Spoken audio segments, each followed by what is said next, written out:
देखंतु मुझे काटिकी देखौछि केते स्पंजी और केते आई कैचिंग हेछि। सुजी रे तैयारी हे मिठा आइसक्रीम ठारू भी सुआदिया आइसक्रीम भली पूरा नरम रहिबो। आज मु आपण मानक पई होली स्पेशल सुजी रे पुडिंग नै आसीछि। आपण माने एटा सुजी रे तैयारी मिठा भी कहि परिबे। आखि को जेतिके सुंदर देखा जाउछि खाइबा को ताठारू अधिक टेस्टी लागिबो। एटा बहुत हेल्दी रहिबो जेहेतु एथिरे तेल यूज हे नाही। ए रेसिपीटी बनेबा बहुत इजी, घरे अवेलेबल थिबा इंग्रेडिएंट्स रे बनि जिवो। समस्त एटा बनी पारिबे पूरा इजीली। समस्त मध्य एटा खाइबा पई बहुत पसंद आसीबो। सुजी रे आपण माने बहुत सारा आइटम बनै थिबे, थरे एटा को बनांतु ताले वीडियो को फुल वॉच करंतु। चलंतु स्टार्ट करिबा आजिर रेसिपी। नमस्कार, इप्सिता किचन को आपण समस्त को अनेक अनेक स्वागत। गैस रे कड़ाई बसाइबा, चीनी को कैरामेलाइज करिबा। एटी 5 टेबल स्पून चीनी नेछि। गैस रो फ्लेम को लो करि देबे। स्पैचुला साहाय्य रे आस्ते आस्ते घांटी नेबा।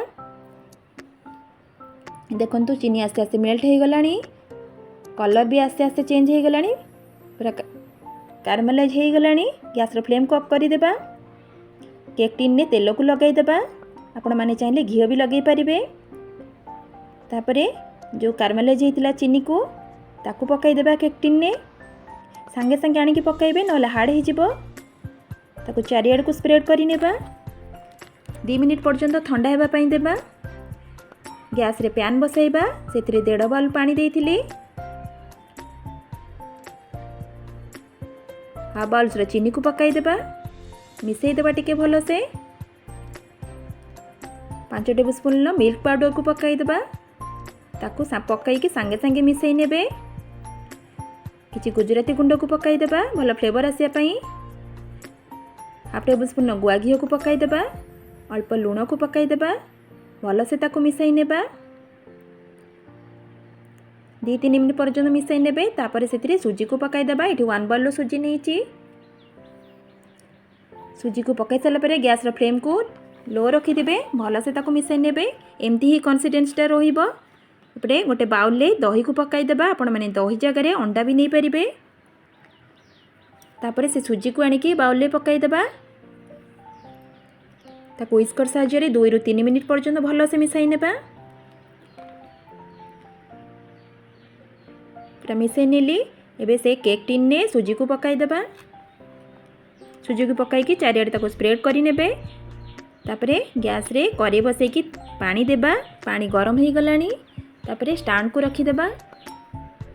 केक टिन को रखी देबा। गोटे कवर करि देबा 45 मिनिट पर्यंत। आपण माने चाहिले थाली मध्ये कवर करि परिबे, फॉइल पेपर भी कवर करि परिबे।